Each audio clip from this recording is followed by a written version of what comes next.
This is Democracy Now!, democracynow.org, the War and Peace Report. I'm Amy Goodman with Juan Gonzalez. Well, we continue our coverage over shocking new claims about the crash of TWA Flight 800 that killed 230 people on July 17, 1996. The plane burst into flames off the coast of New York just minutes after takeoff. A government investigation concluded the cause of the explosion was a mechanical failure. But on Wednesday, a group of investigators who participated in that probe submitted a petition to the National Transportation Safety Board asking them to reopen the case. The investigators say they have, quote, reviewed the FAA radar evidence along with new evidence not available to the NTSB during the official investigation. And they contend that the NTSB's probable cause determination is erroneous and should be reconsidered. Among those who have come forward is former senior NTSB accident investigator Hank Hughes. He is featured in a new film called TWA Flight 800 that premieres on the premium TV channel Epix next month. My report, which was 496 pages in length or thereabouts with photographic supplement, was cut and amended without my knowledge. When I did find out about it, I complained, nothing was done. Sidewalls, we were required to provide a factual report, but ordered not to write an analysis. What? Could you say that again? We were directed to write a factual report, but not an analysis. What would your analysis have been? The primary conclusion was the explosive forces came from outside the airplane, not the center fuel tank. Would that statement have been in your analysis? If I got to write one. Senior accident investigator Hank Hughes from the new documentary TWA Flight 800, which premieres on Epix July 17th, exactly 17 years after the crash. For more, we're joined here in New York by the film's director, investigative reporter, and former CBS producer Christina Borgeson. And we're also joined by Tom Stalkop, the film's co-producer. He's also a physicist and co-founder of Flight 800 Independent Researchers Organization. We welcome you both to Democracy Now! Tom just made it over here from the Today Show where he was interviewed. Christina Borgeson, it has been a long haul for you. Yes. From investigating this for CBS News, where you were ultimately forced out as you tried this investigation. Talk about the significance of the latest information and why the investigators are petitioning to reopen this investigation. The significance of it is that it is the hard evidence that has been reviewed and is being presented by the government's own former, members of the official investigation. And the other thing is that for the first time, the eyewitnesses are brought in as a credible piece of the investigation. And as you know, in any investigation, it doesn't matter whether it's cops or reporters or whatever, the key to those investigations are firsthand sources, evidence, and eyewitnesses, and these have been brought together, and that's why it's significant. It's not commentators or... And under the NTSB's own regulations, if there is new evidence that they did not consider previously or direct proof that the conclusion was erroneous, they have the ability to reopen the investigation. So what are the new evidence that they are raising now, these investigators are raising? I think that Tom, as our science guy on the film... Oh, Tom, yes, if you can answer that. Sure. The most significant piece of evidence that we have analyzed that the NTSB has not analyzed is the initial detonation that caused the crash. This was recorded by multiple FAA radar sites, and it was consistent. It corroborates the eyewitness reports. The eyewitnesses reported something going up, heading outbound towards that airplane, a long distance, colliding with it in a perpendicular fashion, detonating near or at the aircraft. Now, once it detonated, it's just a mess out there, and particles fly along that same trajectory. So we'd expect, if that really did happen, you would see evidence of that. And yes, in fact, the radar sites along Long Island picked up that exact event. A supersonic debris exiting the right side of the aircraft, consistent with the trajectory of that object. I want to turn to a clip from your new film, TWA Flight 800, featuring Jim Spear, former accident investigator for Airline Pilots Association, talking about how he took a piece of the airplane and brought it to the FBI field lab for testing. I knocked on the door and said, I hear you have a machine to test for nitrates in here. And they said, yes, we do. And I said, can you show me how it works? And they said, sure. We'll run a test sample for you. And I said, well, how about you running my test sample? Swab this piece and check that for me. And so they did. And sure enough, it tested positive, which I was sure it would do, positive for residue of high explosions. So they picked up the phone and called somebody. In 90 seconds, 3 FBI agents ran in the room in their coats and ties and physically pushed me aside and wouldn't let me hear the conversation. Then they turned to me and said, the machine has frequent false positives. That's Jim Spear, former accident investigator for Airline Pilots Association. Tom Stockham. Sure, and what we found throughout this documentary by interviewing the FBI chemists who are aware of that Aegis machine that had those explosive detections, they do not have frequent false positives. The positive detection that Jim Spear found within a week of the crash was a confirmed explosive hit on the right wing. That made the New York Times, but quickly disappeared from the government's investigation. Actually, physically disappeared as well. And of course, the final conclusion of the NTSB was their belief that the cause was an electrical spark that ended up causing an explosion of the fuel tank in the plane. That's correct. They believe that it was an electrical spark, but again, it's very important to understand that's a low-velocity explosion. They said it was a subsonic deflagration. It's not even an explosion. It's more of a eruption. It just kind of went forward. So it was a forward-moving, low-speed eruption. What we have is a sideways-moving, high-speed detonation, 4 times the speed of sound. Let's go to one of the eyewitnesses from your film, from TWA Flight 800, featuring some of the eyewitnesses who say they saw the plane explode. Go outside, turn to the left. Just happened to look up in the sky. And I see something that's going across right in my line of sight. I actually see something behind a tree line, more or less like my thumb, go up in the air. I saw what appeared to be cheap fireworks. I noticed a streak of light heading up towards the sky. I saw this white light shoot up in the sky. There's something going up in the sky. This rocket went up in the air. And I seen this white light. I said, oh, someone shut off a flare. It looked like a flare going up. And then the very next day, the FBI came to talk to me. It was almost abusive, in a sense. They took me into the back room. They said, well, we heard that you saw something. Tell us what you saw. I told them what I saw, and they looked me straight in the face and said, you did not see that. You saw nothing. And other eyewitnesses talked about that kind of abuse. One of the women who we just saw said, Christina Borgeson, when they came to her, the FBI, just to take her testimony about what she saw, after she said this, what did they tell her? They said to her, well, you have your papers in to become an American citizen, don't you? And she said, yes. And they said, well, if you want to become an American citizen, you'd best be very quiet about this. And she said, and so I kept quiet, and I never spoke about it. The CIA later released an animated film about the explosion and investigation of TWA Flight 800. A particular concern to FBI investigators were reports from dozens of eyewitnesses who, on the evening of July 17th, recalled seeing an object, usually described as a flare or firework, ascend and culminate in an explosion. Was it a missile? Did foreign terrorists destroy the aircraft? At the request of the FBI, CIA weapons analysts looked into this possibility. The CIA's conclusion? The eyewitnesses did not see a missile. Just after the aircraft exploded, it pitched up abruptly and climbed several thousand feet from 13,800 feet to about 17,000 feet. Those who said they saw something ascend and culminate in an explosion probably saw the burning aircraft ascend and erupt into a fireball, not a missile. To date, there is no evidence that anyone saw a missile shoot down TWA Flight 800. Now, that was a CIA film. Tom Stockham, that film is what got you involved in this case. Where were you when you saw that? I was on my couch watching TV. And the FBI came on. I said, oh, they're talking about this plane crash, I'll watch.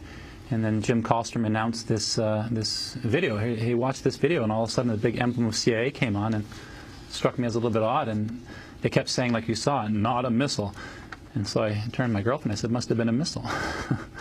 So ever since then, we've looked into the crash, and in fact, it appears that it really was. But it's extraordinary to have the CIA do what is in essence a propaganda video on an internal domestic incident here in the United States that they say has nothing to do with terrorism or any direct attack on this plane. I agree, and I think it's actually illegal to do domestic propaganda. I think they're only allowed to do that internationally. Well, then, yeah, that was and it was Jim Kallstrom that presented this video when they were closing up their investigation? Yeah, I mean, basically, he presented that video as a reason for the FBI backing out. But, you know, speaking of the CIA involvement, I think it's really important that people know that the CIA was involved from day 2 of the crash. From day 2 of the crash, the CIA was involved to handle the eyewitnesses. And not the FBI. Well, the FBI was going around collecting witness statements, which, by the way, it's very interesting because they don't record the statements when they get them.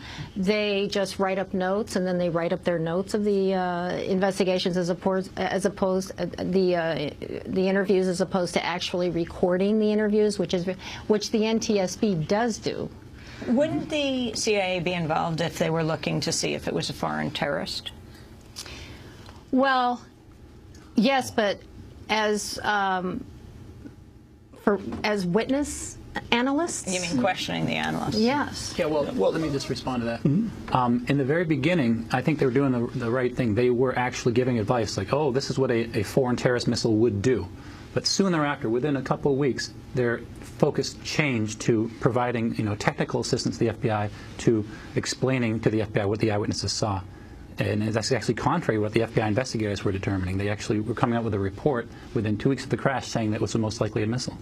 Well, let's go to a clip of a former FBI Assistant Director, James Kallstrom, who led the criminal investigation into TWA Flight 800.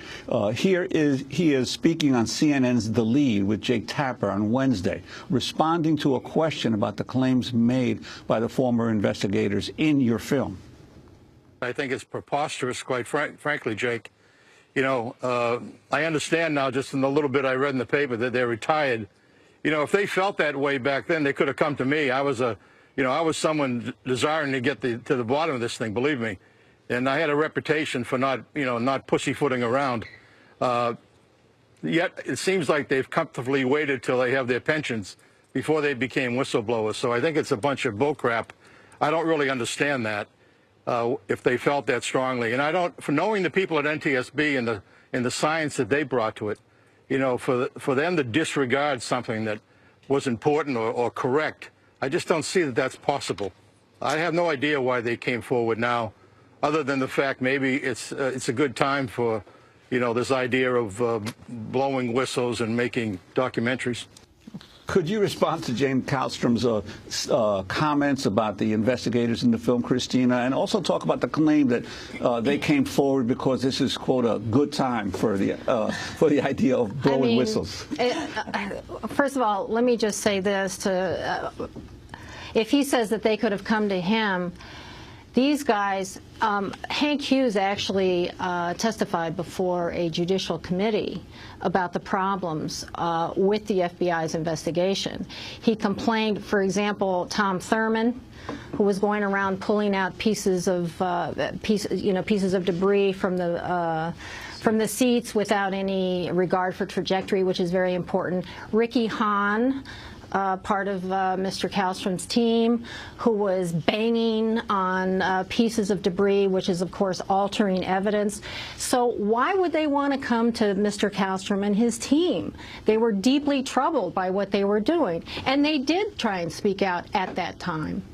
So, I mean, he's wrong on both of those I mean, it's counts. interesting what he might be right about. He says, what, they wanted to wait to get their pensions before they spoke out? Maybe that's true. When you see what happens to people today, whistleblowers within agencies, that they were afraid for their livelihoods. I think that was only one piece of it, because if you're trying to blow the whistle and you get smacked while you're doing it, you're not inclined to continue doing it, yes, until you retire. Let's go to a clip of Richard Bott of the Naval Air Warfare Center responding to the claim a missile could have caused the explosion. This is also from the film TWA Flight 800.